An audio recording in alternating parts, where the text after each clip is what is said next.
கதை கேட்க தயாராயிட்டீங்களா? Are you all ready to listen to a story? இன்றைக்கான வேதவசனத்தையும் கதையும் பார்ப்போமா? Shall we see today's Bible verse and a story? நம்ம யாருக்காவது உதவி செய்யும் போது அவங்க நம்ம கிட்ட அந்த உதவியை எதுக்காக எதிர்பார்க்குறாங்க அப்படின்றத புரிஞ்சுக்கணும். When we help someone, we have to understand why they are expecting that help from us. நம்ம உதவி செய்யும் போதும் கவனமாக உதவி செய்யணும். நம்மளை ரொம்ப வருத்திக்க கூடாது. When we help others, we should be careful. We should not sacrifice ourselves. வினா உள்ளவர்களாக இருக்கணும். We have to be with good understanding, clear understanding. அவங்களுடைய நோக்கம் என்ன அப்படின்றத புரிகிற சக்தி நமக்கு இருக்கணும். We should understand the thoughts of the people who are getting help from us.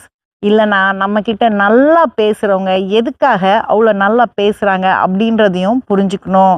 Otherwise, when people use good words to us, we have to be careful why they are using those words.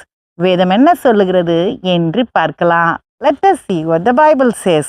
மத்தேயு 10:16. ஆகையால் சர்ப்பங்களைப் போல் வினா உள்ளவர்களாகவும் புறாக்களைப் போல கபடற்றவர்களாயும் இருங்கள். Matthew 10:16. Therefore be wise as serpents and harmless as doves. பார்த்தீங்களா வேதம் என்ன சொல்லுதுன்னு?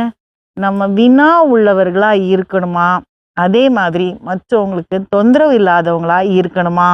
See what the Bible says. We have to be wise as well as we have to be careful. ஒரு கழுதை ஒரு எண்ணெய் வியாபாரிக்கு வேலை செஞ்சிச்சு. A donkey was working for a oil merchant. அந்த கழுதை நல்ல செக்கில் எண்ணெயை ஆட்டி கொடுக்கும். அதை கொண்டு போய் அவர் வியாபாரம் பண்ணுவார். The donkey used to work hard in the oil press and it used to help in producing oil.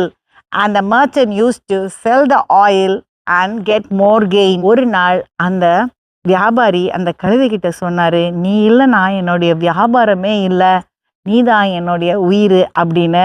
The merchant said to the donkey, if you are not there, I am not there and my business will not be there. You are my life. அது மட்டும் இல்லை, நீ இல்லைனா எங்கள் வீட்டில் சாப்பாடு கூட கிடைக்காது அப்படின்னு. And also if you are not there, we will not even get food. இந்த கழுதைக்கு ரொம்ப சந்தோஷமாயிடுச்சு. The donkey was very happy. அது தன்னுடைய குட்டிக்கிட்ட போய் சொல்லிச்சு, இந்த செக்கை பார்த்துக்கோ, இதுதான் உன்னுடைய உயிர், எனக்கு அப்புறம் நீ இதை பார்த்துக்கணும், நீ தான் நம்மளுடைய எஜமானுக்கு உழைக்கணும் அப்படின்னு. The donkey went to its little one and said, this oil press is your life. You have to work as I work for our master. After me, you have to take care of our master. அந்த முதலாளி தன்னுடைய பிள்ளைங்க கிட்ட போய் சொன்னாரு, அந்த கழுதையை பாருங்க, அந்த கழுதையை மாதிரி முட்டாளா மற்றவங்களுக்கு வேலை செஞ்சு வாழ்க்கையை நீங்கள் இழந்துடக்கூடாது, உங்களுக்குன்னு ஒரு வாழ்க்கையை நீங்கள் அமைச்சுக்கணும் அப்படின்னு. The merchant went to his children and said, see, you should not be fools like this donkey. You have to have your life on your own. You should not work for others and waste your life.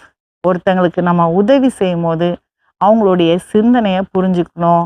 When we help others, we have to understand their thoughts. அடுத்த கதையில் சந்திப்போம். Let us meet in the next story.